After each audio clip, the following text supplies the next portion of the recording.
إن الحمد لله نحمده ونستعينه ونستغفره ونؤمن به ونتوكل عليه ونعوذ بالله من شرور أنفسنا ومن سيئات أعمالنا من يهد الله فلا مضل له ومن يضلل فلا هادي له ونشهد أن لا إله إلا الله وحده لا شريك له ونشهد أن محمدا عبده ورسوله أرسله بالحق بشيرا ونذيرا وداعيا إلى الله وسراجا منيرا أما بعد فإن خير الحديث كتاب الله وخير الهدي هدي محمد صلى الله عليه وسلم وشر الأمور محدثاتها وكل محدثة بدعة وكل بدعة ضلالة وكل ضلالة في النار.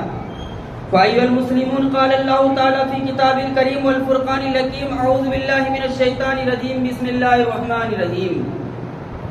يا أيها الذين آمنوا اتقوا الله حق تقاته ولا تموتن إلا وأنتم مسلمون. وقال تعالى يا أيها الناس اتقوا ربكم الذي خلقكم من نفس واحدة وخلق منها زوجها وبث منهما رجالا كثيرا ونساء واتقوا الله الذي تساءلون به والأرحام إن الله كان عليكم رقيبا. وقال تعالى يا أيها الذين آمنوا اتقوا الله وقولوا قولا سديدا يصلح لكم أعمالكم ويغفر لكم ذنوبكم ومن يطع الله ورسوله فقد فاز فوزا عظيما. وقال تعالى الله الذي خلقكم من ضعف ثم جعل من بعد ضعف قوة ثم جعل من بعد قوة ضعفا وشيبا يخلق ما يشاء وهو العليم القدير. وقال النبي صلى الله عليه وسلم من مات وهو يعلم أنه لا إله إلا الله دخل الجنة أو كما قال عليه الصلاة والتسليم. آمنت بالله صدق الله العظيم وصدق رسول النبي الكريم ونحن على ذلك من الشاهدين والشاكرين. محترم ساتھیو، الحمدللہ لگ بھگ ایک سال کے بعد اللہ کے اس گھر میں پہنچنا ہوا. اللہ کا فضل کرم ہے اس کی توفیق سے اور آپ تمام کی محبتوں کی وجہ سے.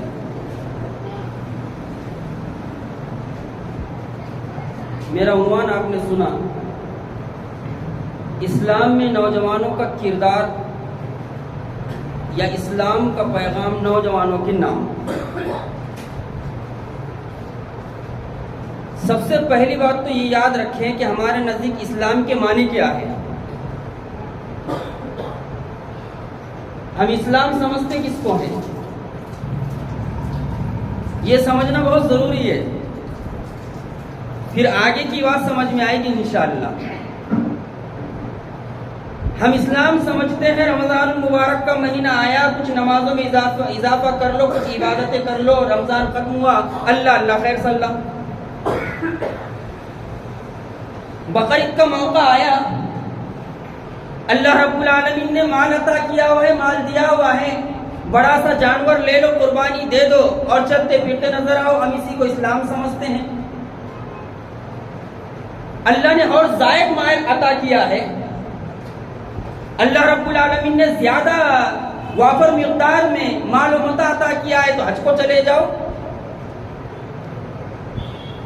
صفا و مروہ کی صحیح کر لو، حج کے ارکان پورے کر لو، گھر لوٹ کر آ جاؤ اور اپنے نام کے آگے حاجی صاحب بڑھا دو. ہم اس کو اسلام سمجھتے ہیں.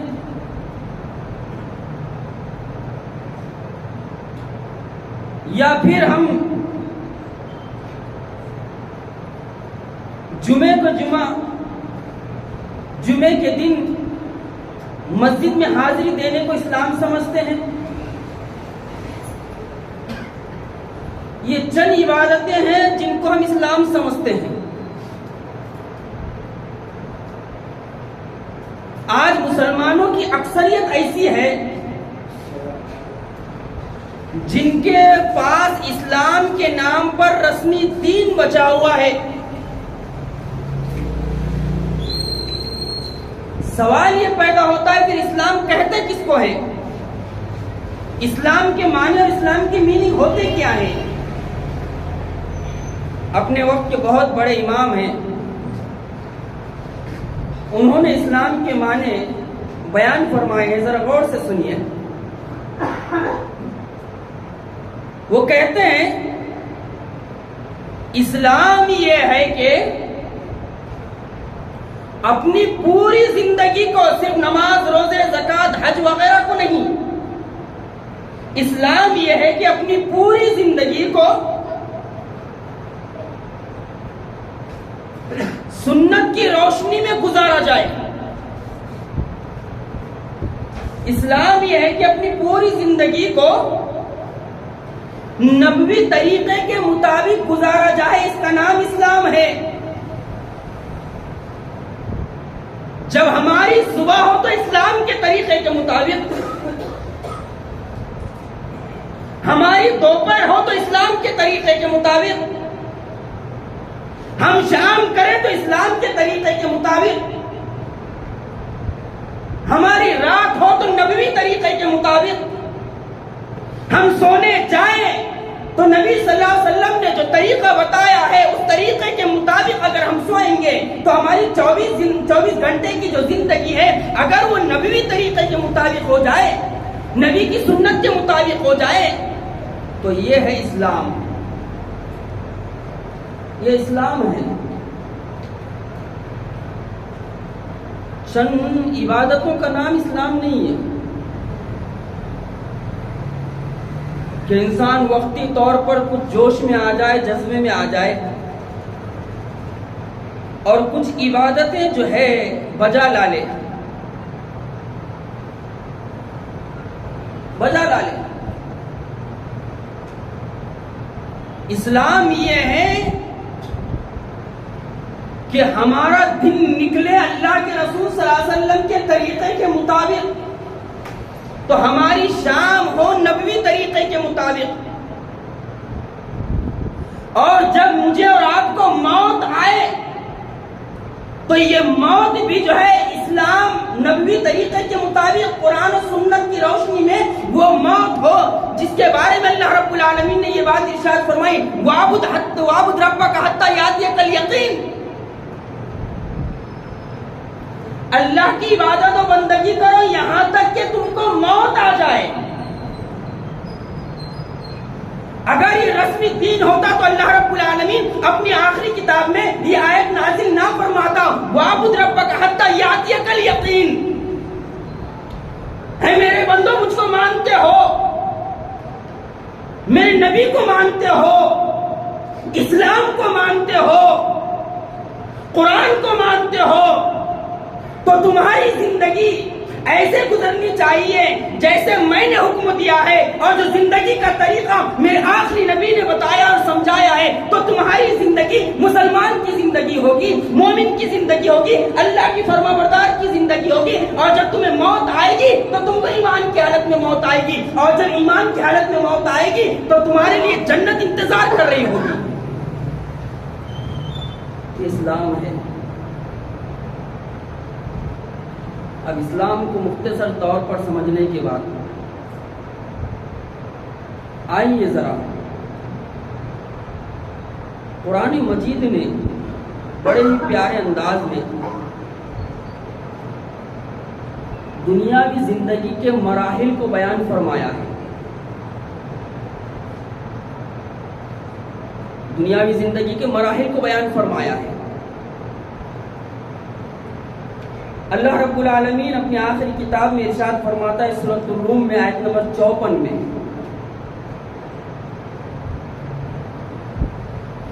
اللہ الذی خلقکم من ضعف ثم جعل من بعد ضعف قوة ثم جعل من بعد قوة ضعفا وشیبا یخلق ما یشاء وهو العلیم القدیر۔ سورہ روم کی آیت نمبر 54 انسانی زندگی کے مراحل کو بیان فرماتی ہے، اور اللہ رب العالمین انسانی زندگی کے مراحل کو بیان کرتے ہوئے انسان کو یہ بات بتا رہا ہے اور سمجھا رہا ہے۔ اللہ رب العالمین کیا بات ارشاد فرما رہا ہے؟ اللہ رب العالمین ارشاد فرما رہا ہے وہ اللہ ہے جس نے تمہیں کمزور حالت سے پیدا کیا، کمزور حالت سے پیدا کیا، پھر کمزوری کے بعد تمہیں قوت بخشی، پھر اس قوت کے بعد تمہیں سب کچھ جاننے والا قدرت والا بنایا، اور اللہ رب العالمین جسے چاہتا ہے پیدا کرتا ہے، جیسا چاہتا ہے پیدا کرتا ہے، اور اللہ جاننے والا اور قدرت رکھنے والا ہے۔ علماء اکرام نے اس آیت کی روشنی میں زندگی کے 4 مراحل بیان فرمائے ہیں، بعض میں کچھ اور بعض میں کچھ بیان فرمائے ہیں، لیکن بنیادی طور پر 4 مراحل بیان فرمائے ہیں۔ زندگی کا سب سے پہلا مرحلہ جس کا آغاز ہوتا ہے وہ کہاں سے ہوتا ہے؟ جب انسان ماں کے پیٹ میں ہوتا ہے اور ماں کے پیٹ سے جب باہر آتا ہے، ماں کے پیٹ سے جب اس کی پیدائش ہوتی ہے، اللہ رب العالمین حکم دیتا ہے ماں کے پیٹ کو اب اس کو باہر نکال، اس کے دن پورے ہو چکے ہیں، اس کی مدت پوری ہو چکی ہے۔ جب کوئی بچہ ماں کے پیٹ سے باہر آتا ہے، باہر آنے کے بعد سے لے کر 7 سال تک کا جو مرحلہ ہوتا ہے یہ بچپن کا مرحلہ ہوتا ہے، یہ کمزوری کا مرحلہ ہوتا ہے۔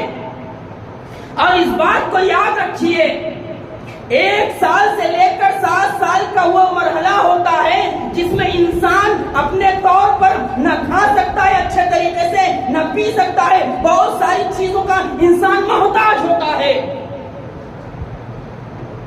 اچھی اور بری چیزوں کا اس کو سدھ نہیں ہوتا۔ یہ پہلا مرحلہ ہوتا ہے 1 سال سے لے کے 7 سال تک کا مرحلہ۔ پھر زندگی آگے چلتی ہے، زندگی آگے بڑھتی ہے۔ علماء اکرام نے زندگی کا دوسرا مرحلہ بیان فرمایا۔ دوسرا مرحلہ کون سا ہے؟ یہ 15 سال سے لے کے 23 سال سے یا 25 سال تک کا مرحلہ ہوتا ہے۔ اور یہ جو 25 سال تک کا مرحلہ ہوتا ہے، 15 سال سے لے کر 23 یا 25 سال تک کا مرحلہ، یہ جوانی کا مرحلہ ہوتا ہے، جوانی کا مرحلہ ہوتا ہے۔ یہ وہ مرحلہ ہوتا ہے جب انسان کی ہڈیاں مضبوط ہوتی ہے، انسان کے قوا مضبوط ہوتے ہیں، انسان پاورفل ہوتا ہے۔ پھر تیسرا مرحلہ وہ ہوتا ہے 25 سال سے لے کر 40 سال تک کا مرحلہ۔ 25 سال سے لے کے 40 سال تک کا جو مرحلہ ہوتا ہے وہ ادھیڑ عمر کا ہوتا ہے، انسان بڑھاپے کی طرف لگ جاتا ہے۔ 40 سال کے بعد سے لے کر 50 سال اور 50 سال سے لے کر موت تک کا جو مرحلہ ہوتا ہے وہ عین بڑھاپے کا مرحلہ ہوتا ہے، اور وہی کمزوری آ جاتی ہے انسان کے اندر جب وہ پیدا ہوا تھا، جس وقت اس کے اندر کمزوری تھی۔ ان 4 مراحل میں سب سے جو اہم مرحلہ ہوتا ہے وہ ہوتا ہے جوانی کا مرحلہ۔ جوانی کا مرحلہ ہوتا ہے یار، اگر ہم اللہ کی آخری کتاب کو اٹھائیں گے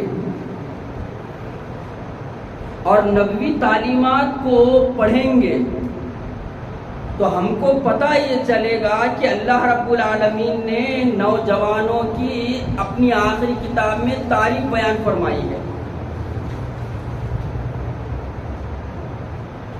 اور اللہ کے رسول صلی اللہ علیہ وسلم نے نوجوانوں کو بڑی اہمیت دی ہے۔ نوجوان کسی بھی قوم کا چراغ ہوتا ہے، چراغ۔ یہ بات اچھے طریقے سے اپنے دل و دماغ میں بٹھا لیں، اچھے طریقے سے۔ نوجوان کسی بھی قوم کا چراغ ہوتا ہے، اور چراغ کیا کام دیتا ہے؟ زور سے بولو، چراغ کیا کام دیتا ہے؟ روشنی کا کام دیتا ہے۔ نوجوانوں، تم روشنی کا کام دینے والے ہو۔ اللہ تعالیٰ نے تم کو چراغ بنایا ہے کسی بھی قوم کا، کسی بھی ملت کا۔ نوجوان کسی بھی قوم کی ریڑھ کی ہڈی ہوتا ہے، اور اس بات کو یاد رکھیں اچھے طریقے سے، جب کسی کی ریڑھ کی ہڈی ڈیمیج ہو جاتی ہے کیا وہ چل پھر سکتا؟ چل پھر سکتا؟ چل پھر سکتا؟ اگر کسی کی ریڑھ کی ہڈی ڈیمیج ہو جائے وہ چل نہیں پھر سکتا۔ اسی طرح کسی قوم کا نوجوان اگر بگڑ جائے وہ قوم کو کوئی بگاڑ سے اور تباہی و بربادی سے روک نہیں سکتا، تباہی اور بربادی سے روک نہیں سکتا۔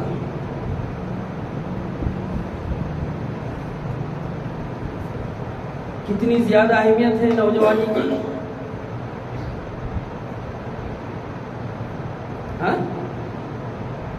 ترمذی شریف کی روایت ہے، دیگر کتابوں میں بھی یہ روایت آئی ہے۔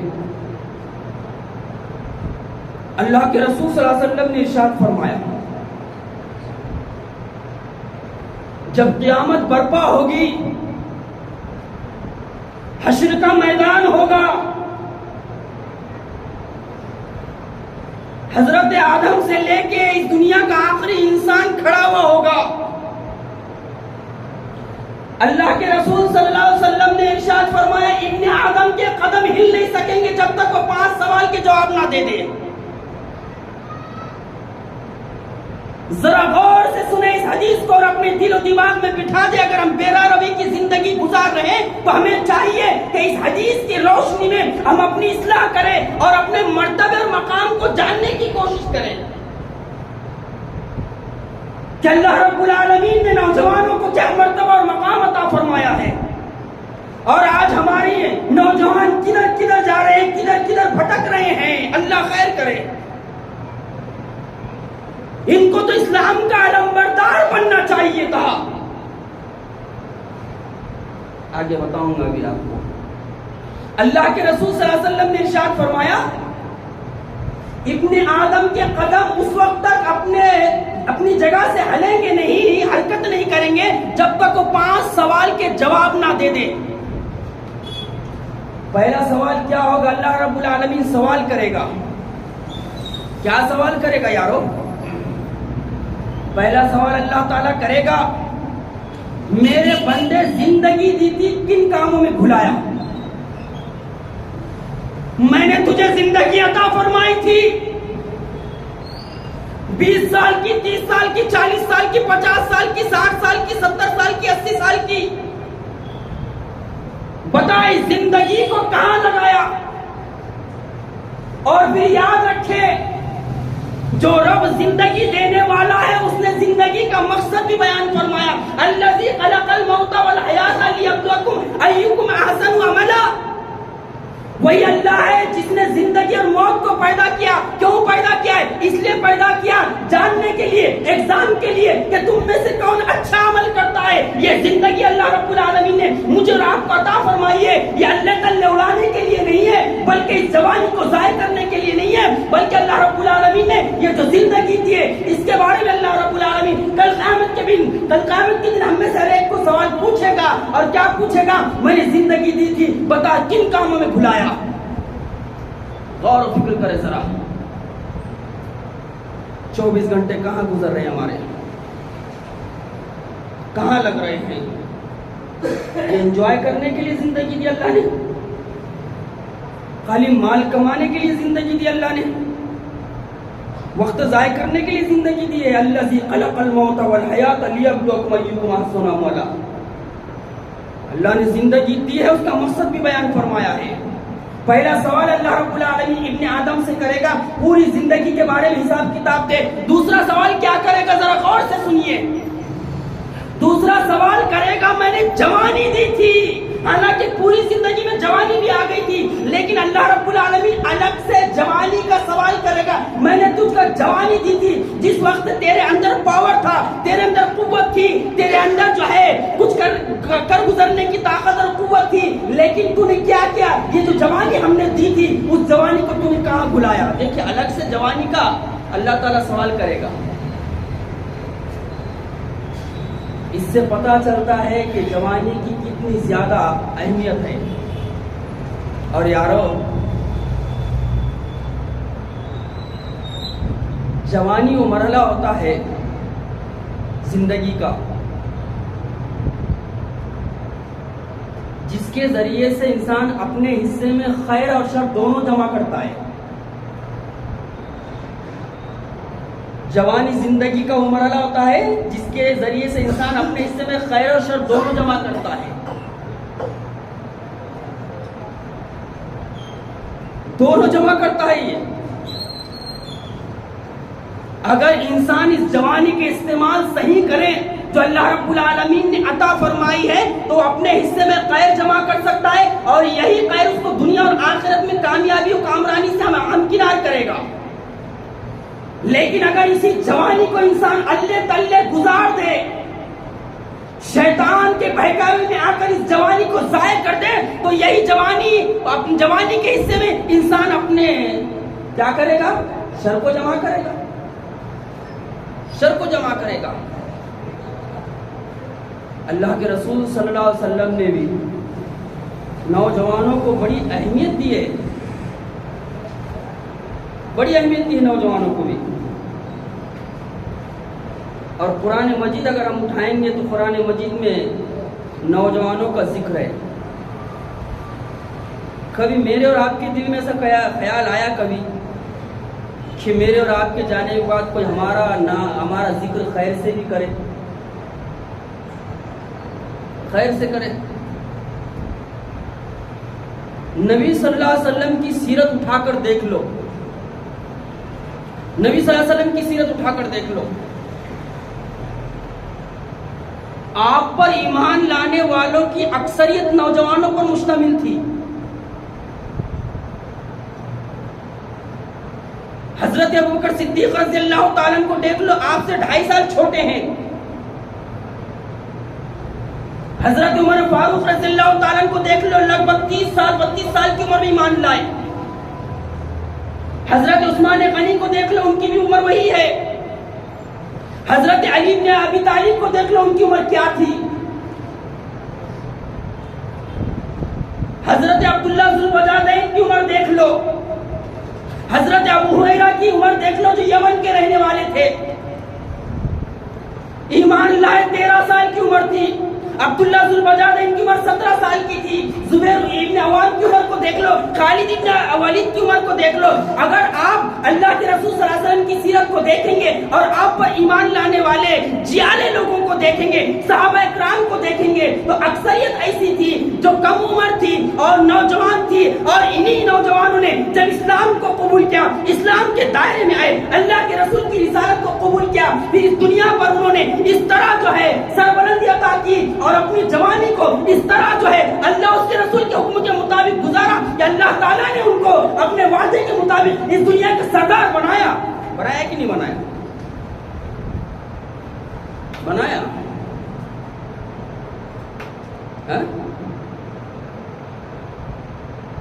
ہمارے نوجوانوں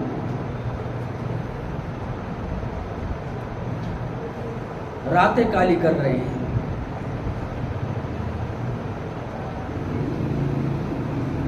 دو 3 بجے تک جاگ رہے ہیں، صبح 12-1 بجے تک سو رہے ہیں،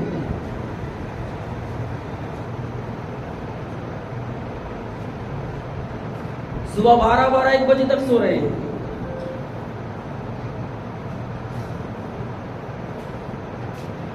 جس قوم کو سورج جگاتا ہے، جس قوم کو سورج جگاتا ہے وہ قوم تباہ و برباد ہو جاتی ہے، اور جو قوم سورج کے نکلنے سے پہلے جاگ جاتی ہے وہ قوم سربلندیوں کی بلندی چھوتی ہے۔ آج ہم کو سورج جگانا، اللہ کے رسول صلی اللہ علیہ وسلم نے ارشاد فرمایا تھا صبح کا وقت میری امت کے لیے خیر و برکت والا ہے، لیکن ہم کو خیر و برکت نہیں چاہیے، نہیں چاہیے۔ ہمارا دن کب نکلتا ہے؟ بخاری شریف کی روایت ہے، پوری ایمانداری سے ذرا سوچیں، خیال کریں،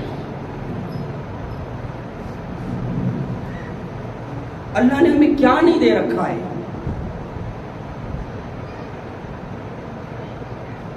پوری عزت کے ساتھ کھا رہے نا، پوری عزت کے ساتھ پہن رہے، اور جب صحابہ کرام اللہ کے رسول صلی اللہ علیہ وسلم پر ایمان لائے تو اس وقت کی حالت دیکھ لو. اللہ تعالیٰ نے چوی نہیں کہا اپنی آخری کتاب میں ان تنصروا اللہ ینصرکم ویثبت اقدامکم. اگر تم اللہ کے دین کے مددگار بنے تو اللہ تمہارا مددگار بنے گا اور تمہارے قدموں کو جمائے گا. اللہ کے رسول صلی اللہ علیہ وسلم پر ایمان لانے والے نوجوانوں نے جب اللہ کے دین کی بات اور سنبھالی، اپنی جوانیوں کو اللہ کے دین کے لیے قربان کر دیا، پھر اللہ رب العالمین نے اپنے کیے ہوئے وعدوں کو پورا کیا. ان کی نازک ترین حالات میں انہوں نے اسلام کو اختیار کیا. یارو آج ہمارے پاس کھانے کو ہے، پینے کو ہے، اوڑھنے کو ہے، سب کچھ ہے، گھر ہے، آرام دہ چیزیں ہیں، اور ان گھروں میں ہر وہ چیز موجود ہے جو زندگی کے لیے ضروری ہے. اس کے باوجود ہمارا ایمان اتنا کمزور ہے. آج ہمارے نوجوان اتنا بے راہی کا شکار ہو چکے ہیں کہ حالات یہ ہے کہ اقتدار کا شکار ہو رہے ہیں. ابتدال کا شکار ہونے آج بھی خبریں آ رہی ہے کہ فلاں مقام پر فلاں نوجوان لڑکے نے مسلم لڑکا مرتد ہو گیا ہے، فلاں مسلم لڑکی جو ہے کسی غیر کے ساتھ شادی وواہ کر کے بھاگ چکی ہے. اگر یہ قرآن کو جانتے، نبی کی سنت کو پہچانتے، کیا ابتدال کا راستہ اختیار کرتے؟ لیکن اللہ خیر کرے، وہ راستہ ہی نہیں ملا، وہ چیز ہی نہیں ملی. ذرا دیکھیے صحابہ کرام نے کن حالات میں اسلام کو قبول کیا اور کن حالات میں وہ اسلام پر ڈٹے رہے، جمے رہے.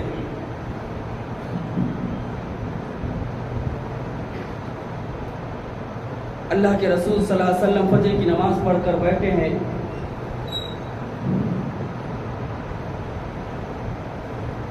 ایک شخص آیا، کہا یا رسول اللہ ایک نوجوان ہے، سلام پھیرا کہ اٹھ کر چلا جاتا، اللہ کا ذکر نہیں کرتا، اللہ کو زیادہ یاد نہیں کرتا. اللہ کے رسول صلی اللہ علیہ وسلم نے کہا ٹھیک ہے. دوسرا دن آیا، اللہ کے رسول صلی اللہ علیہ وسلم نے سلام پھیرا اور آپ پلٹ کر بیٹھے تو دیکھے آپ نے بھی وہ نوجوان اٹھ کر جا رہا ہے. جب اٹھ کر جانے لگا تو اللہ کے رسول صلی اللہ علیہ وسلم نے آواز لگائی، جیسے آواز لگائی وہ پلٹا تو اللہ کے رسول صلی اللہ علیہ وسلم نے کہا ادھر آؤ. وہ آ کر اللہ کے رسول صلی اللہ علیہ وسلم کے پاس بیٹھ گیا. کہا نوجوان یہ روز فجر کی نماز پڑھ کر سلام پھیرتے ہی تو اٹھ کر چلا جاتا ہے، اللہ کا ذکر نہیں کرتا، اذکار نہیں پڑھتا. کہا اس کی وجہ بتا دے. کہا اے اللہ کے رسول صلی اللہ علیہ وسلم اس کی وجہ نہیں بتا سکتا میں، یہ میرا اور میرے رب کا معاملہ ہے.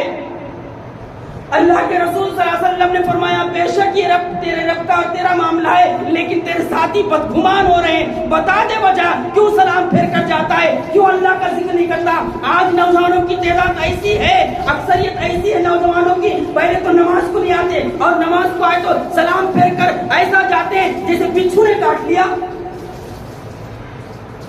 جیسے بچھو نے ڈنک مار دیا،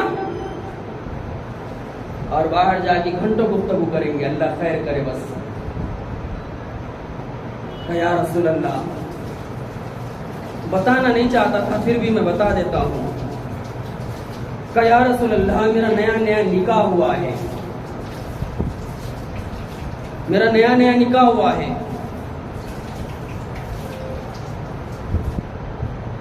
اے اللہ کے رسول صلی اللہ علیہ وسلم پوری ایمانداری سے دل پہ ہاتھ رکھ کے اس واقعے کو سنے ہم. کیا کبھی زندگی میں میرے اور آپ کے ساتھ کوئی ایسا معاملہ پیش آیا؟ کتنے نازک ترین حالات میں صحابہ کرام کی نے اسلام کے علم کو بلند کیا اور آج ہم رو رہے ہیں. حالات خراب ہیں. حالات خراب نہیں، ہمارے ایمان کمزور ہو چکے ہیں، ہمارا رشتہ اسلام سے کمزور ہو چکا ہے، ہمارا رشتہ اللہ کے گھروں سے کمزور ہو چکا ہے، ہمارا رشتہ نبی کی سنتوں سے کمزور ہو چکا ہے. اس لیے ہم بہت جلدی کمزور پڑ جاتے ہیں. حالات تو ان کے بھی خراب ہوئے تھے، کن حالات سے وہ جو ہے انہوں نے اپنے آپ کو گزارا، ذرا غور کیجئے. کہا یا رسول اللہ بتانا نہیں چاہتا تھا، بتا دیتا ہوں. کہا میرا نیا نیا نکاح ہوا ہے. کہا یا رسول اللہ اس چادر کے علاوہ میرے پاس کوئی اور چادر نہیں ہے.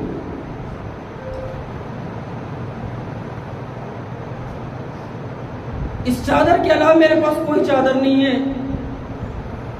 میں نے گھر میں گڑھا کر دیا ہے، گڑھا. کہا یا رسول اللہ صلی اللہ علیہ وسلم جب میں فجر کی نماز کو آتا ہوں تو اپنی بیوی کو برہنہ گڑھے میں چھوڑ کے آتا ہوں کیونکہ اس کے پاس بھی کوئی کپڑا نہیں ہے. اندازہ لگائیے، تصور کیجئے کن حالات سے صحابہ اکرام گزر رہے ہیں.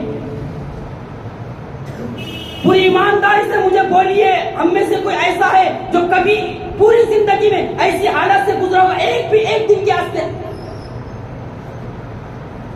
اللہ رب العالمین نے صحابہ اکرام کے ایمان کو ہمارے لیے جو معیار بنایا وہ چوبی نہیں بنایا. فَإِنْ آمَنُوا بِمِثْلِ مَا آمَنْتُمْ بِهِ فَقَدِ اهْتَدَوْا. یہ جو اللہ تعالیٰ نے بولا یوں نہیں بول دیا، بلکہ صحابہ اکرام نے اس کا ثبوت دیا.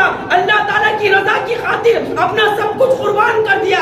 اپنی جان کو جان نہیں سمجھا، اپنے مال کو مال نہیں سمجھا، اپنے گھر کو گھر نہیں سمجھا، اپنے بیوی بچوں کو بیوی بچے نہیں سمجھا. اللہ کی رضا کی خاطر بیوی بچوں کو کاٹ دیا. اللہ کی رضا کی خاطر رشتہ داروں پہ تلوار چلائی. اللہ کی رضا کی خاطر اپنے گھر بار سب کچھ چھوڑ دیا اور ہجرت کر کے نکل گئے. تب اللہ تعالیٰ نے کہا ہاں اب میرے بندے ہو تم، رضی اللہ عنہ رسول، اب میرے بندے ہو. مرتبہ اور مقام یار یوں ہی نہیں ملا کرتے.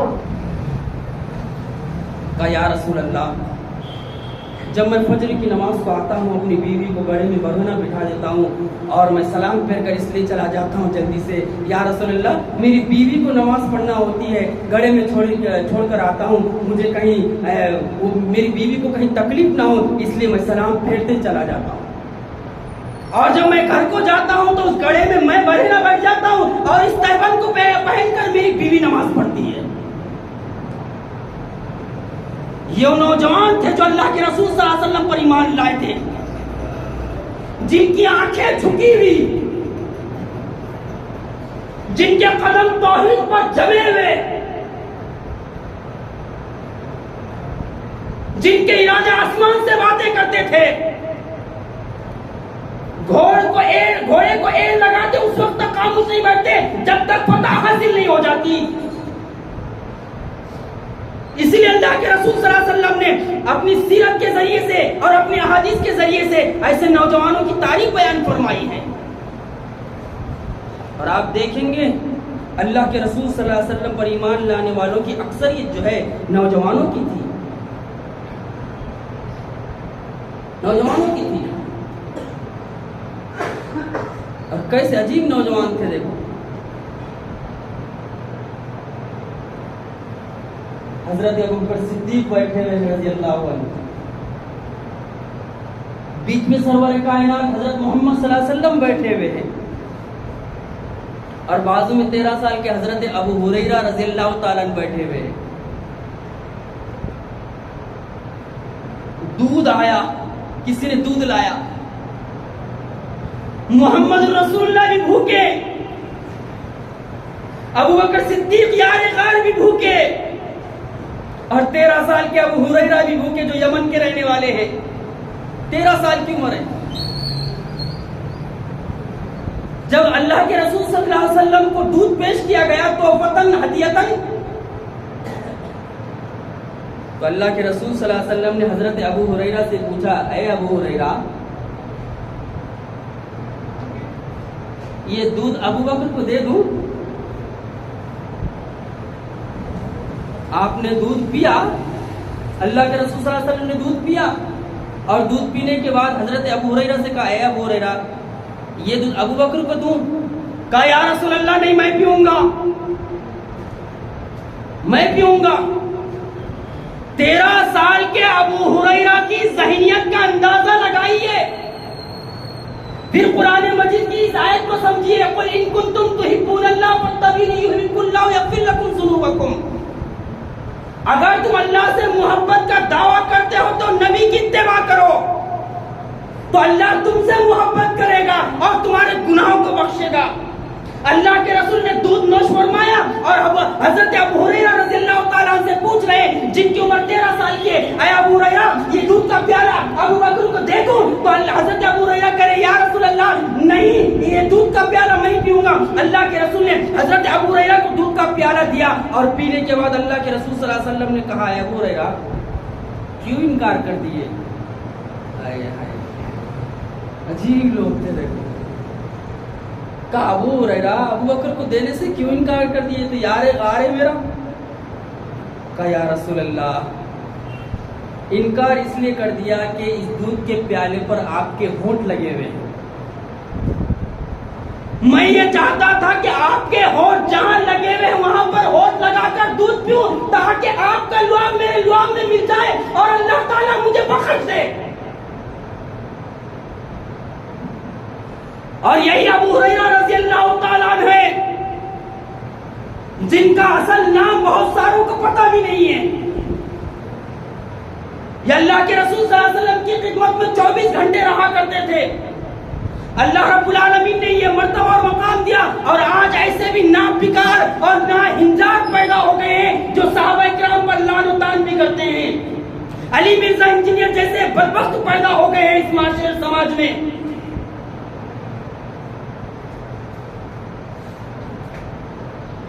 علی مرزا انجینئر جیسے بدبخت پیدا ہو گئے ہیں، اور ہمارا نوجوان طبقہ بغیر علم کے، بغیر دلیل کے، بغیر نالج کے بھاگ رہا ہے، اسٹیٹس لگا رہا ہے۔ کون ہے؟ بولے بھائی ہے۔ بولے بھائی کون تھا بھائی؟ تلوار والا، بندوق والا؟ یہ وہ بھائی ہے جو دین کی رگ کو کاٹنے والا ہے، اور جو دین کی رگ کو کاٹنے والا ہے وہ بھائی ہوتا؟ اس بات کو اچھے طریقے سے یاد رکھیں۔ علی مرزا انجینئر کتنی علمی گفتگو کرے لیکن وہ گستاخ صحابہ ہے۔ نوجوانوں سے کہوں گا اپنے دل و دماغ میں اس بات کو اچھے طریقے سے بٹھا دے۔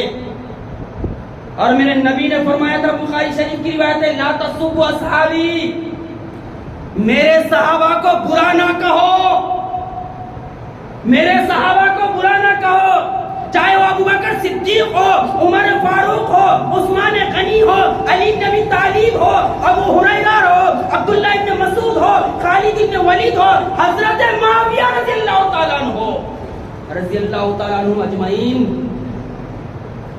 اپنی آخرت کو خراب کرنے کا سامان نہ کرے، جہالت میں مبتلا ہو کر۔ نبی نے فرما دیا تھا لا تسبوا اصحابی، میرے صحابہ کو برا نہ کہو۔ حضرت ابو ہریرہ رضی اللہ تعالیٰ عنہ کہنے لگے اللہ کے رسول صلی اللہ علیہ وسلم میں نے اس لیے دودھ کا پیالہ لیا کہ آپ کا جو ہے آپ کے ہونٹ جہاں لگے وہاں میں ہونٹ لگا کر دودھ پیوں۔ اور یہی حضرت ابو ہریرہ رضی اللہ تعالیٰ عنہ ہیں جنہوں نے اللہ کے رسول صلی اللہ علیہ وسلم کی ایک ایک حدیث کو معلوم کرنے کے لیے اتنی محنتیں کی۔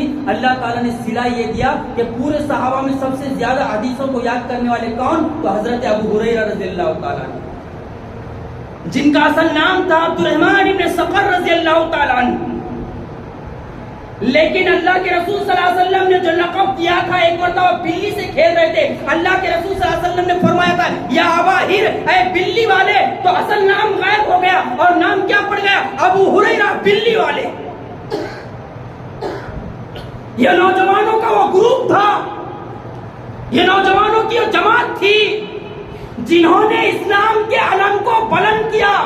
اور اس بات کو یاد رکھے کہ اللہ تعالیٰ نے زندگی کے مراحل میں سب سے بہترین مرحلہ جو عطا فرمایا ہے وہ جوانی کا مرحلہ عطا فرمایا ہے، اور اس جوانی کے بارے میں اللہ تعالیٰ خصوصی طور پر سوال کرے گا۔ اس لیے اللہ تعالیٰ نے اگر ہم کو جوانی دی ہے، اس جوانی کو سنبھال کر استعمال کرے، اللہ کے دین کے لیے وقف کرنے کی کوشش کرے اور اللہ کے دین کی سربلندی کے لیے کوشاں رہے، ورنہ پھر وہ وقت آئے گا کہ انسان نماز پڑھنے کی کوشش کرے گا لیکن حسرت رہ جائے گی، نہ اٹھنے کے قابل رہے گا، نہ بیٹھنے کے قابل رہے گا۔ دیکھو ان بوڑھوں کو جو جوان تھے، جو کہتے تھے کل نماز چالو کر دیں گے، جو کہتے تھے کل دین کا کام کر لیں گے، جو کہتے تھے تھوڑا گپ شپ کر لیں گے، جو کہتے تھے کل کل کل کل کل میں آج حالت یہ ہو گئی، نہ اٹھ سکتے نہ بیٹھ سکتے، اور ترس رہے ہیں اور التجا حسرت بھری نگاہوں سے آسمان کی طرف دیکھتے ہیں کہ اللہ جوانی دی تھی لیکن اللہ تلے گزار دیا، اب حسرت کرنے کا کیا فائدہ؟ اللہ تعالیٰ نے کہہ دیا بڑھاپے کی افضل عمر وہ ہوتی ہے جس میں انسان کے قوہ کمزور ہو جاتے ہیں۔ تو ہم میں سے جس کے قوہ مضبوط ہے، اللہ تعالیٰ نے طاقت اور قوت دی ہے، اسلام کے لیے ہم کمر بستہ ہو جائیں، مہینے میں ایک بار شرکت نہ کرے، ہفتے میں ایک بار شرکت نہ کرے، بلکہ یہ نیت ہو کہ ہر وقت ہم جب بھی موقع آئے گا اللہ کے گھر میں حاضری دینے کی کوشش کریں گے، 5 وقت نماز کے لیے اللہ کے گھروں میں حاضری دینے کی کوشش کریں گے۔ ہماری کوشش یہ ہونی چاہیے۔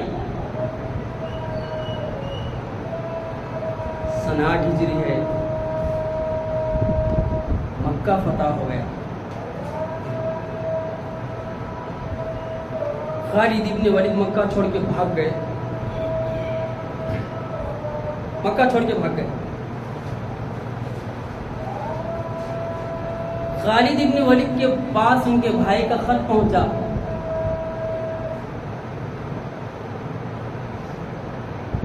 خالد ابن ولید نے خط کو کھولا، خط میں لکھا ہوا ہے میرے بھائی اللہ کے رسول نے تم کو یاد فرمایا ہے۔ خالد ابن ولید کے پاس ان کے بھائی کا خط پہنچا اور خط میں لکھا ہوا ہے اے میرے بھائی اللہ کے رسول نے تم کو یاد فرمایا ہے۔ حضرت خالد ابن ولید کون ہے؟ یہ اسلام کا وہ سپہ سالار ہے، اللہ کی وہ تلوار ہے جو آخری وقت تک شہادت کی جو ہے آرزو لگائے بیٹھی تھی، لیکن میرے نبی نے لقب دیا تھا سیوف من سیوف اللہ۔ خالد تم اللہ کی تلواروں میں سے تلوار والا، اللہ کی تلوار ٹوٹتی، اللہ کی تلوار ٹوٹی نہیں، بستر مرگ پر موت آئی۔ او خالد بن ولید رضی اللہ عنہ، ایسا جنرل، ایسا سپہ سالار دنیا نے کبھی نہیں دیکھا ہوگا، کبھی نہیں دیکھا ہوگا دنیا نے۔ سن 3 ہجری ہے، احد کا موقع ہے، اللہ کے رسول نے ایک درے کے اوپر 50 صحابہ کرام کو کھڑا کیا ہے۔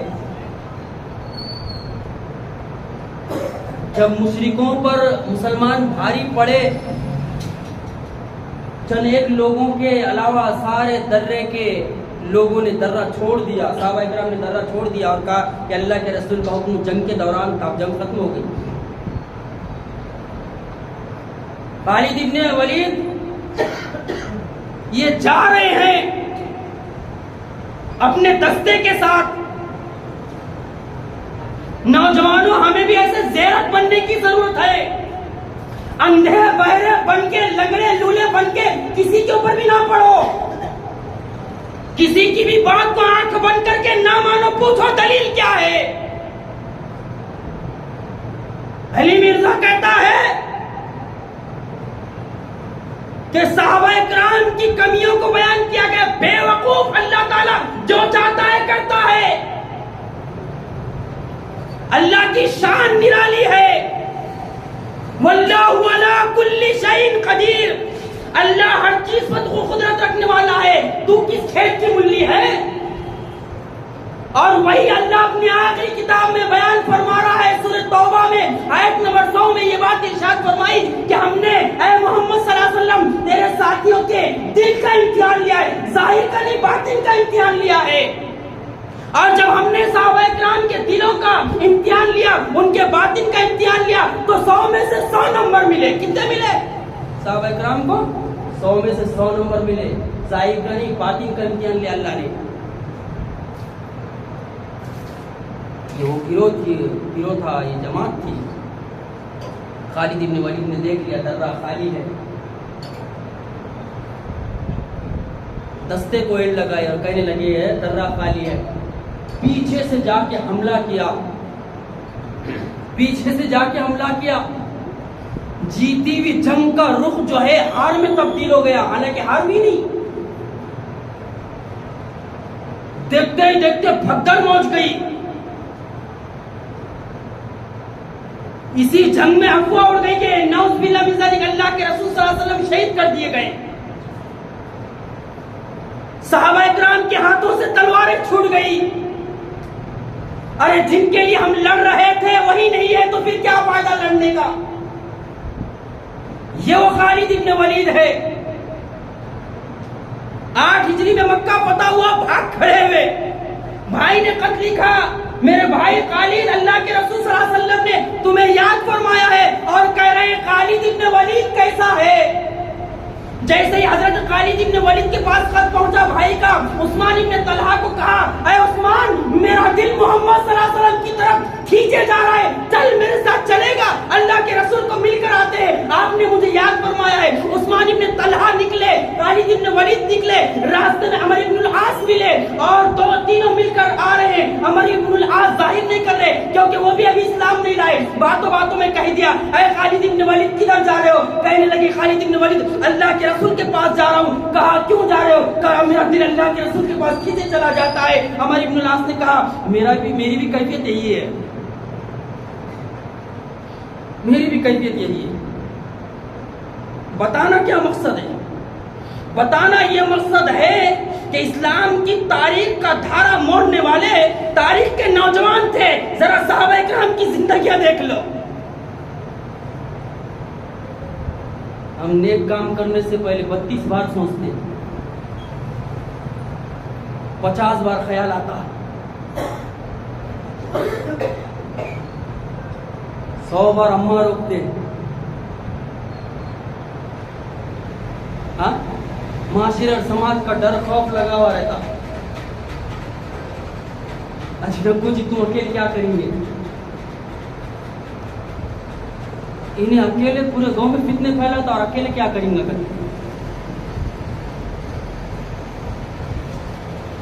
پورے گاؤں میں پھیلا دیے نا، دیمک بھی ویسا نقصان نہیں پہنچاتی جیسا انہیں نقصان پہنچا دیتا.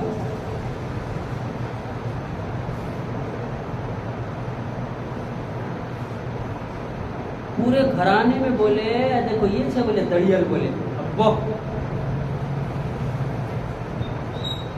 کوئی دکھ رہا کیا بولے دیکھو دڑیل بولے، یہ دڑیل.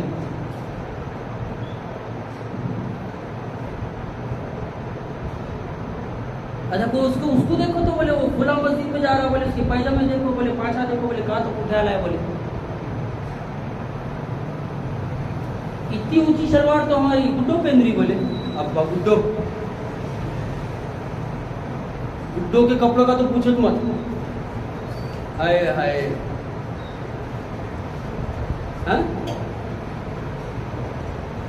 ہم کو ڈر خوف لگا ہے معاشرے سماج کا. داڑھی رکھ لیں گے کیا ہو جائیں گا، پاجامہ اونچا کر لیں گے لوگ کیا کہیں گے؟ کیا کہیں گے؟ کل آخرت برپا ہوگی نبی سے کہیں گے.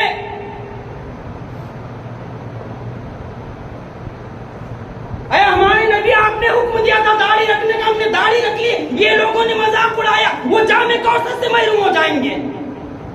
مذاق اڑانے والے اڑانے دو جی. ہوتی پاک نماز انڈے چلو گے جی تم.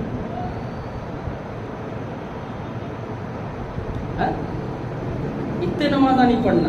واللہ ہم کو دیکھو بولے تم کیسا پڑھتے؟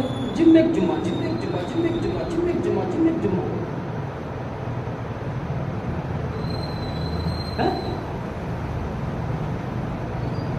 پورا سوپڑا صاف کرا کے آ جاتے. بولے این جماعت کھڑے ہوتے خط جاتے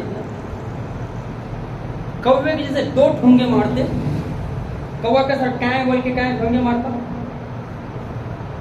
میں تو سمجھتا ہوں یہ آخری اینڈ میں آنے والے امام کو ٹھونگا مار کے جاتے کیا ہے کہ کوے کا جھونڈ رہے آپ کوئی بیٹھا رہے تو کوا کیسا کوئی ٹینشن میں آ کے چونچ مار کے بھاگ جاتا. یہ اینڈ میں آنے والے وہ رہتے ہی ہے. اور اینڈ میں آنے والے آپ کو ایسے ایسے فتوے دیں گے. آتا ابھی جماعت کھڑے ہونے کو ہے اور جس دن وہ لیٹ آیا اور خدا نہ خواستہ امام صاحب نے 2 کے بجائے 2:05 کر دیے. کون تھے امام کو 2:05 کر دیا. میرے لال تو کتنے بجے آیا؟ 1:55 کو آیا. 1:55 کو آیا. قرآن مجید کیا کہتا ہے؟ ہاں کوئی عذر ہو گیا کبھی کبھار رہتا انسان کو, کوئی شرعی مسئلہ ہو گیا, کوئی اچانک بیمار ہو گیا, کچھ ہو گیا, ایک الگ چیز ہے. قرآن مجید کیا کہتا ہے؟ قرآن مجید کہتا ہے یا ایھا الذین آمنوا اذا نودی للصلاۃ من یوم الجمعۃ فاسعوا الی ذکر اللہ. میں اور آپ اگر حقیقی مسلمان بننا چاہتے تو جمعے کے دن اذان سے پہلے مسجد آ جایا کرے. پھر دیکھو کیسا انقلاب ہوتا ہے. انقلاب دنوں سے آتا ہے اور جمعہ کا جو دن ہے وہ تزکیہ نفس کا دن ہے. اور جب تک تزکیہ نفس ہوگا ہمارا دل پاک و صاف ہوگا, انقلاب خود بخود آ جائے گا. دل پورے ہے بیمار. صحابہ اکرام کی حالت کیا تھی؟ خالد ابن ولید رضی اللہ تعالیٰ عنہ آئے,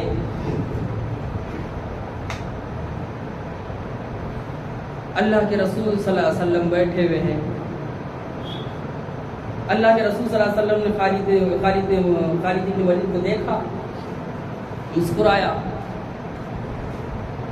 کہنے لگے خالد کیا بات ہے؟ اللہ کے رسول صلی اللہ علیہ وسلم کے روشن چہرے کو دیکھتے خالد ابن ولید کہنے لگے اللہ کے رسول بڑی بے پرواہی کی زندگی اب تک گزار دی, بڑی گندی زندگی گزار دی اللہ کے رسول صلی اللہ علیہ وسلم. بڑی آپ کی مخالفت کر دی اللہ کے رسول صلی اللہ علیہ وسلم. بڑا آپ کو نقصان پہنچا دیا اللہ کے رسول صلی اللہ علیہ وسلم. کہا خالد کیا کہتے ہو؟ کہا یا رسول اللہ اشہد ان لا الہ الا اللہ و اشہد ان محمد رسول اللہ. اللہ کے رسول آپ بے حیائی کی زندگی نہیں گزارنا ہے. اللہ کے رسول لاپرواہی اور غفلت والی زندگی نہیں گزارنا ہے. اللہ کے رسول آپ سے دور رہ کر زندگی نہیں گزارنا ہے. ایمان اور اسلام کے بغیر زندگی نہیں گزارنا ہے. میں گواہی دیتا ہوں اللہ کے سوا کوئی عبادت و بندگی کے لائق نہیں, اور میں گواہی دیتا ہوں آپ اللہ کے رسول بھی ہیں اور اس کے بندے بھی ہیں.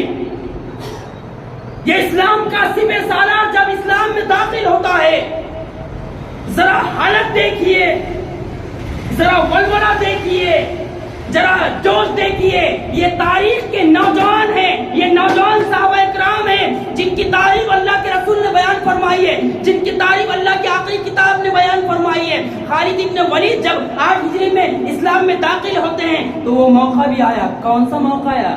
جنگ موتا کا موقع آیا. جنگ موتا کا موقع آیا یا جنگ موتا کا موقع آیا.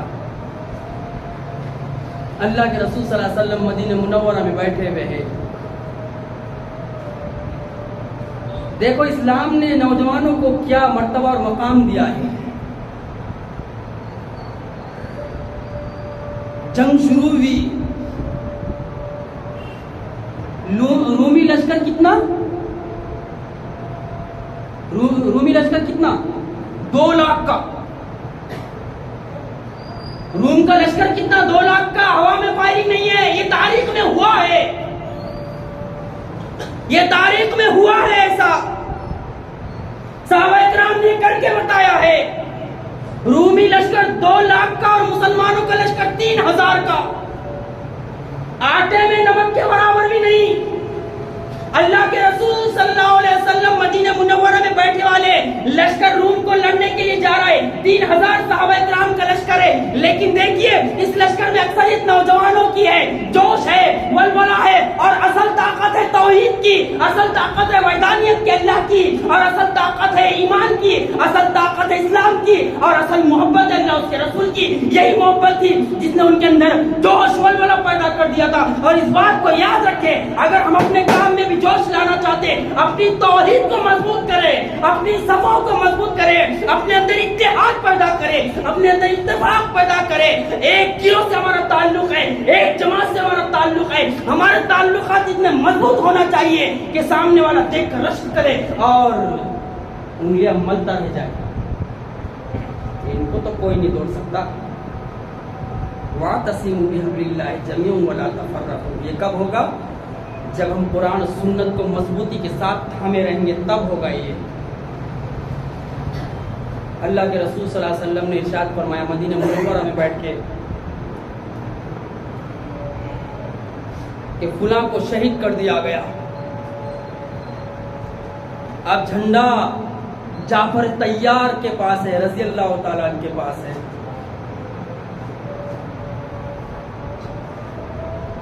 حضرت جعفر رضی اللہ تعالیٰ عنہ کے ایک ہاتھ پر ایک رومی نے تلوار چلائی، جیسے ہی ہاتھ کٹ کے گرا، دوسرے ہاتھ سے اسلام کا جھنڈا تھام لیا، دوسرے ہاتھ سے جھنڈا تھام لیا۔ اور جھنڈا گرنے کا کیا مطلب ہے معلوم؟ جھنڈا گرنے کا مطلب ہے کہ اسلام ہار گیا، مسلمان ہار گئے۔ جعفر طیار رضی اللہ تعالیٰ عنہ کا ایک ہاتھ کٹا، دوسرے ہاتھ سے جھنڈا تھام لیا، اور جب دوسرے ہاتھ سے جھنڈا تھاما تو دوسرے ہاتھ پہ رومی لشکری نے تلوار چلائی، اور جب جھنڈا جو ہے گرنے والا تھا ٹوٹے ہوئے ہاتھوں سے گھیر لیا، اور ٹوٹے ہوئے ہاتھوں سے گھیرنے کے بعد جب جھنڈے کو پکڑا تو مارا گردن پر ایک تلوار، جب گردن پہ تلوار مارا اور جھنڈا گرنے لگا، عبداللہ ابن رواحہ رضی اللہ تعالیٰ عنہ ینگ صحابی رسول نے جھنڈے کو سہارا دیا، جھنڈے کو پکڑ کر بجلی کی طرح جو ہے رومی لشکر کے اندر دوڑ پڑے، اور جب دیکھے جعفر طیار جیسے ہی گردن پر تلوار پڑی شہید ہو گئے۔ عبداللہ ابن رواحہ نے اسلامی جھنڈے کو تھاما،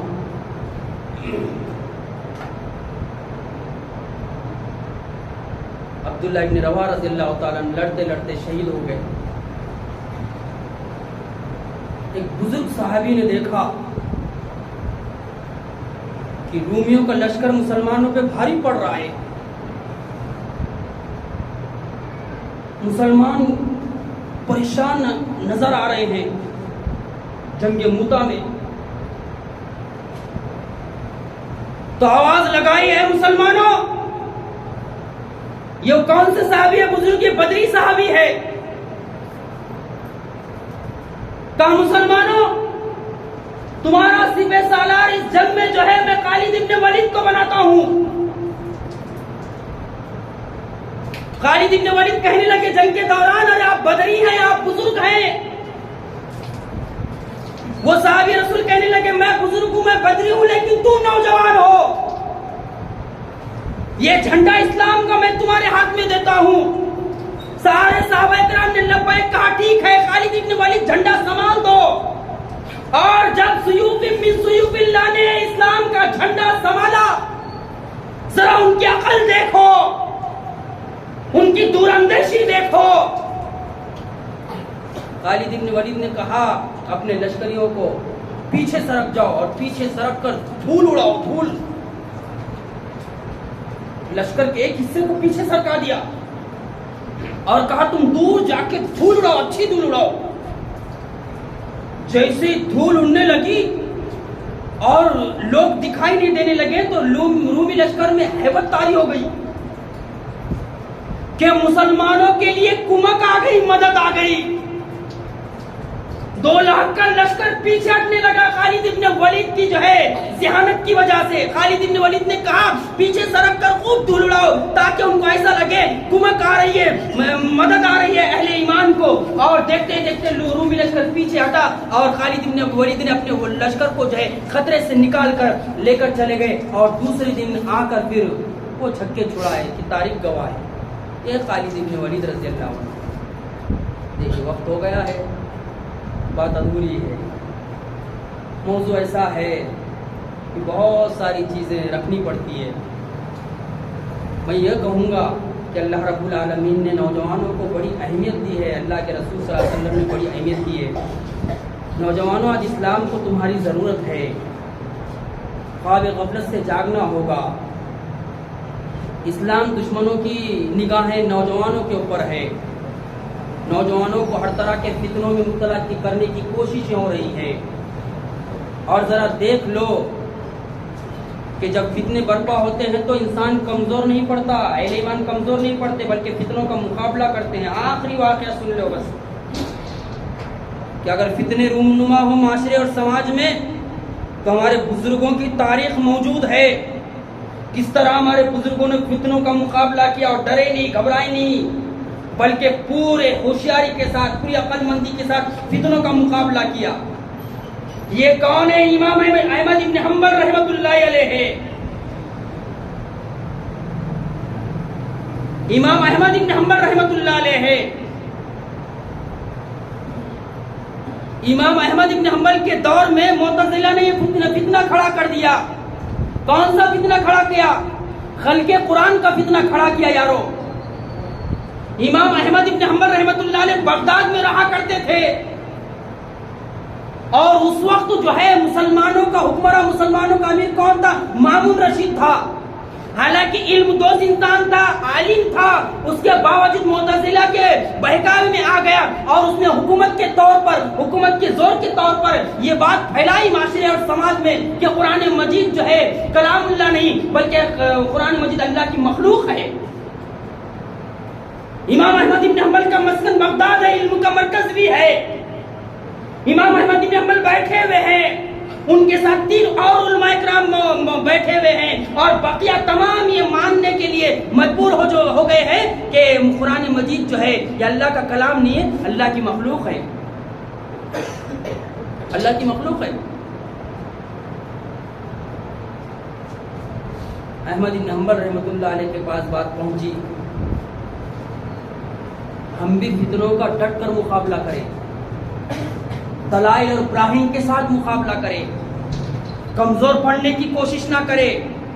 ہمارے اسلاف کی سیرت ہمارے پاس موجود ہے یارو. امام احمد بن حنبل کے پاس جب یہ خبر پہنچی کہ مامون رشید نے حکومت کے ایما پر، حکومت کے زور پر جو ہے قرآن مجید کو کلام اللہ کے بجائے اللہ کی مخلوق قرار دیا ہے، تو امام احمد بن حنبل نے یہ اعلان کیا. کیا اعلان کیا؟ یہ اعلان کیا کہ احمد بن حنبل یہ اعلان کرتا ہے رحمت اللہ علیہ کہ قرآن مجید اللہ کی مخلوق نہیں، اللہ کا کلام ہے. محمد ابن نور نے بھی کہا قرآن مجید اللہ کا کلام ہے، اللہ کی مخلوق نہیں ہے. 2 عالم نے اور کہا، اور جب 4 عالموں کی بات پتہ چلی، کس کو پتہ چلی؟ مامون کے وزیر کو پتہ چلی تو مامون کا وزیر دوسرے دن آیا اور عالموں کو بٹھایا، ایک سے کہا انکار کرتے ہو، قرآن مجید کو اللہ کی مخلوق مانتے ہو. ڈر اور خوف کی وجہ سے ایک عالم نے مان لیا تو کیا کرے، ان کو چھوڑ دیا گیا. دوسرے دن دوسرے عالم کو چھوڑ دیا گیا جب انہوں نے مانے، اور تیسرے دن جب ان دونوں نے نہیں مانے، ان دونوں کو جیل میں ڈال دیا گیا، جیل میں ڈال دیا گیا. امام احمد بن حنبل رحمۃ اللہ علیہ کتنے سال جیل میں رہے مانو؟ 2.5 سال جیل میں رہے، 2.5 سال جیل میں رہے. ایک دن رات میں مامون کا ایک کارندہ آیا جیل میں، امام احمد بن حنبل بیٹھے ہوئے ہیں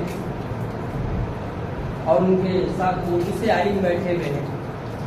آ کر کہنے لگا امام صاحب حالات بہت خراب ہو رہے ہیں. مطلب کیا تھا اس کا؟ مطلب یہ تھا کہ آپ بھی خلق قرآن مان لے، یہ عقیدے کو مان لے آپ، ورنہ آپ کا بھی حشر بہت برا ہونے والا ہے. جیسے اس نے کہا امام احمد بن حنبل اپنے گھٹنوں کے بل بیٹھ گئے اور گھٹنوں کے بل بیٹھ کر اللہ تعالی سے دعا کی، اللہ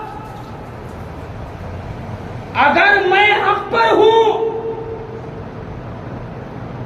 اگر میں حق پر ہوں تو میرے قدموں کو جما دے، اور اگر مامون حق پر ہے جو کہتا ہے، جس کے پاس دولت کی ریل پیل ہے، مامون نے یہ عقیدہ گھڑ لیا ہے کہ قرآن مجید تیری مخلوق ہے، تیرا کلام نہیں ہے، تو اللہ اگر اس کی بات صحیح ہے وہ جو چاہتا ہے کر لے، لیکن اگر میری بات صحیح ہے تو اللہ رب العالمین مجھے دین پر استقامت عطا فرما۔ صبح بھی خبر ملی کہ مامون کا انتقال ہو گیا، مامون کا انتقال ہو گیا۔ مامون کے بعد کون بنا؟ معتصم باللہ۔ معتصم باللہ مامون سے زیادہ خطرناک ثابت ہوا۔ معتصم باللہ نے جیل سے نکالا، جیل سے نکالنے کے بعد کوڑوں کی سزا سنائی۔ یارو یہ نیا نہیں ہمارے ساتھ، یہ نیا نہیں ہمارے ساتھ، یہ جو حکومت کے طور پر آج مسلمانوں کے ساتھ ہو رہا ہے یہ نیا نہیں ہے، بلکہ ہمیں یہ سوچنا چاہیے کہ ہم کو کرنا کیا ہے۔ یہ نیا نہیں ہے۔ جیل سے نکالا، کوڑوں کی سزا سنائی، جیل سے نکل رہے تھے، ایک بدو آیا، ایک دیہاتی آیا، دیہاتی آ کر امام احمد بن حنبل سے کہنے لگا، امام صاحب آپ کی استقامت پوری قوم کی فلاح ہے، آج اگر آپ کمزور پڑ گئے، آپ نے اگر آج قرآن مجید کو اللہ کی مخلوق مان لیا تو پوری قوم کمزور پڑنے والی ہے۔ کون کہہ رہا ہے؟ ایک بدو آ کر دیہاتی آ کر، آپ کی استقامت پوری قوم کی کامیابی ہے۔ امام احمد بن حنبل کہتے ہیں جب ایک بدو نے کہا میرے اندر ایک طاقت اور قوت پیدا ہو گئی اس کے کہنے کی وجہ سے، اور جب مجھ کو لے جایا گیا اور تاریخ گواہ ہے، کتابیں گواہ ہے، اور ذرا دیکھیے اٹھا کر امام احمد بن حنبل کو کوڑے برسائے گئے، ایک دن میں 80 کوڑے مارے گئے۔ جلاد کہتا ہے کسی ہاتھی پر 80 کوڑے برسا دے، وہ ہاتھی تاپ نہ لائے، لیکن امام احمد بن حنبل کی حالت یہ تھی کوڑے مارے جاتے تھے، اور جب بے ہوشی سے ہوش میں آتے تو کہتے، چیخ کر کہتے، بلند آواز میں کہتے، لوگوں جو جانتا ہے وہ جان لے، جو نہیں جانتا وہ جان لے، میں احمد بن حنبل ہوں، قرآن مجید اللہ کا کلام ہے، اللہ کی مخلوق نہیں ہے۔ یہ دور بھی نکلا، واثق باللہ بنا، حکومت پر بڑا جوان ہوا، حکمراں بنا۔ وہ تھوڑا سا نرم مزاج تھا، لیکن اس نے دعوتی سرگرمیوں پر پابندی لگا دی۔ اس کے بعد کون بنا؟ متوکل علی اللہ حکمراں بنا، اور متوکل علی اللہ نے معتزلہ کا زور توڑا یارو۔ لیکن آخری میں بتانا یہ چاہتا ہوں میں، جو اللہ کے لیے جیتے ہیں، اللہ کے دین کے لیے جیتے ہیں، اللہ تعالیٰ ان کو ناکام نہیں کرتا۔ ہمارے بزرگ ہم کو بتا کر گئے کہ فتنوں کے دور میں بھی ڈٹے رہو، جمے رہو۔ ہمارے نبی کی تعلیمات ہے، صحابہ اکرام کا اسوہ موجود ہے۔ امام احمد بن حنبل رحمۃ اللہ علیہ، متوکل علی اللہ کا دور آیا، متوکل علی اللہ نے آزاد کر دیا۔ خلق قرآن کا فتنہ کتنے سال چلا معلوم؟ خلق قرآن کا فتنہ چلا 16 سے 20 سال تک۔ سمجھ میں آ رہی کہ نہیں بات؟ ہم تو 2-3 دن کوئی فتنہ کھڑا ہوا تو پریشان ہو جاتے، ابا اماں بھاگو رے، ان کے پاس رہے تو اپنے حصے میں کچھ آتا کہ نہیں آتا، کہ پینٹ بھی غائب ہو جاتی، کیا ہے کہ شرٹ تو چلے گا اوپر کا، کیا کیا ہوتا کہ کیا کیا نہیں کی۔ ارے کچھ نہیں ہوتا اللہ کے بندو، کچھ نہیں ہوتا۔ قال ربنا اللہ ثم استقاموا تتنزل علیہم الملائکہ الا تخافوا ولا تحزنوا وابشروا بالجنۃ التي كنتم توعدون۔ امام احمد بن حنبل پورے 16 سے 20 سال تک اس فتنے کا مقابلہ کرتے رہے، 16 سے 20 سال تک، 16 سے 20 سال تک اپنا آپ کا ایک ہی نعرہ تھا، جو جانتا ہے وہ جان لے، جو نہیں جانتا وہی جان لے، میں احمد بن حنبل ہوں، قرآن مجید اللہ کا کلام ہے، اللہ کی مخلوق نہیں ہے۔ اور جب آپ کا انتقال ہوا تو اللہ تعالیٰ نے بدلہ کیا دیا؟ تاریخ گواہ ہے کہ آپ کے انتقال کے بعد 12 لاکھ لوگوں نے آپ کی جنازے کی نماز ادا کی۔ اس وقت 12 لاکھ لوگوں نے نماز جنازہ ادا کی، اور لکھنے والوں نے یہاں تک لکھا ہے کہ 60,000 خواتین نے بھی شرکت فرمائی۔ 12 لاکھ لوگوں نے نماز جنازہ ادا کی، کس کی؟ امام احمد بن حنبل رحمۃ اللہ علیہ کی۔ تو یارو ہمیں حالات سے گھبرانے کی، ڈرنے کی ضرورت نہیں ہے، بلکہ ضرورت اس بات کی ہے کہ اللہ تعالیٰ نے ہم کو جو جوانی کا مرحلہ دیا ہے، زندگی عطا فرمائی ہے، ہم اس جوانی کو اللہ کی دین کی سربلندی کے لیے استعمال کریں۔ انشاءاللہ اللہ ہمارے لیے راستے پیدا کرنے والا ہے۔ جس طرح اللہ تعالیٰ نے اپنے نبی کے صحابہ کے لیے راستے پیدا کیا، اسی طرح اللہ ہمارے لیے بھی راستے پیدا کرے گا۔ یہ تو چنندہ باتیں میں نے موضوع کے تعلق سے رکھ دی ہے، ورنہ ابھی کافی موضوع اور مضمون باقی ہے، لیکن وقت ہو چکا ہے، بلکہ کچھ زیادہ ہو گیا ہے۔ اللہ رب العالمین سے دعا ہے، کیونکہ مجھے اصحاب کہف کا بھی واقعہ رکھنے کا تھا، اور اس کے اندر جو نصیحتیں ملتی ہیں وہ بھی رکھنے کا تھا، لیکن بہرحال جتنی بات ہو سکی میں نے رکھی معاشرے اور سماج کو سامنے رکھتے ہوئے۔ اور آخری میں اتنی بات کہہ دوں کہ اللہ رب العالمین نے اپنی آخری کتاب میں کہف والوں کا قصہ بیان کر کے ان کو ہمیشہ کے لیے امر کر دیا ہے۔ بات سمجھ میں آئی نا؟ امر ہونا اس کو بولتے ہیں۔ اصحاب کہف کا قصہ اللہ تعالیٰ نے اپنی آخری کتاب میں بیان کر کے قیامت تک آنے والے انسانوں کو یہ حکم دیا ہے کہ دیکھو جو ہمارے لیے جیتے اور مرتے ہم انہیں کس طرح امر کر دیتے ہیں۔ امر کر دیا اللہ تعالیٰ نے ان کو۔ جب بھی ہم قرآن مجید پڑھیں گے، جمعہ کا دن آئے گا تو خاص طور پر سورہ کہف کی تلاوت کرنے کا حکم ہے۔ اللہ کے رسول صلی اللہ علیہ وسلم نے ارشاد فرمایا، جمعے کے دن جو سورہ کہف کی تلاوت کرتا ہے اللہ اس کو روشنی عطا فرماتا ہے قسم کی۔ اللہ کے رسول صلی اللہ علیہ وسلم نے دوسری روایت میں ارشاد فرمایا، جو سورہ کہف کی آیت نمبر 1 سے 10 تک تلاوت کرتا ہے وہ فتنہ دجال سے محفوظ ہو جاتا ہے۔ اللہ تعالیٰ نے اپنی اس آخری کتاب میں سورہ کہف میں ان 4 نوجوانوں کا ذکر کیا ہے جو نوجوان، اور آپ کو بتا دوں آخری میں کہ وہ نوجوان غریب گھرانے کے نہیں تھے۔ علامہ ابن کثیر رحمۃ اللہ علیہ فرماتے ہیں وہ پورے کے پورے نوجوان مالدار گھرانوں سے تعلق رکھتے تھے، اور جب انہوں نے دیکھے کہ ہمارا جو بادشاہ ہے، ہمارا جو حکمراں ہے خدائی کا دعوے دار ہے اور ایک اللہ کو ماننے نہیں دیتا، تو انہوں نے بادشاہ کے دربار میں اعلان کیا، اور اعلان کیا اعلان وہی کیا جو قرآن مجید نے پیش کیا ہے۔ تو ان نوجوانوں کو اللہ تعالیٰ نے اپنی آخری کتاب میں امر کر دیا ہے۔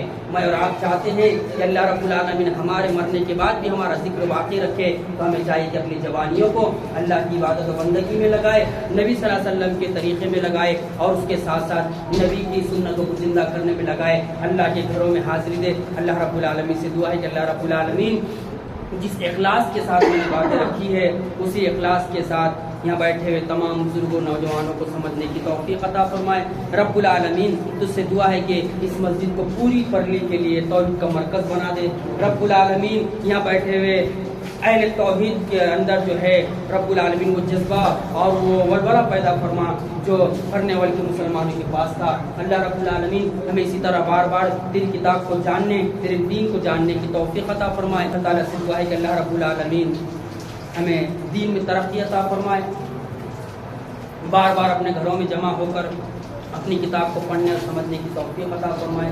ربنا لا تزغ قلوبنا بعد إذ هديتنا وهب لنا من لدنك رحمة إنك أنت الوهاب ربنا لا تؤاخذنا إن نسينا وأخطأنا ربنا ولا تحمل علينا إصرا كما حملته على الذين من قبلنا ربنا ولا تحملنا ما لا طاقة لنا به واعف عنا واغفر لنا وارحمنا أنت مولانا فانصرنا على القوم الكافرين اللهم من أحييته منا فأحيه على الإسلام ومن توفيته منا فتوفه على الإيمان اللهم اغفر لنا وللمؤمنين والمؤمنات والمسلمين والمسلمات الأحياء منهم والأموات إنك سميع مجيب الدعوات برحمتك يا أرحم الراحمين وما علينا إلا البلاغ والسلام عليكم ورحمة الله وبركاته۔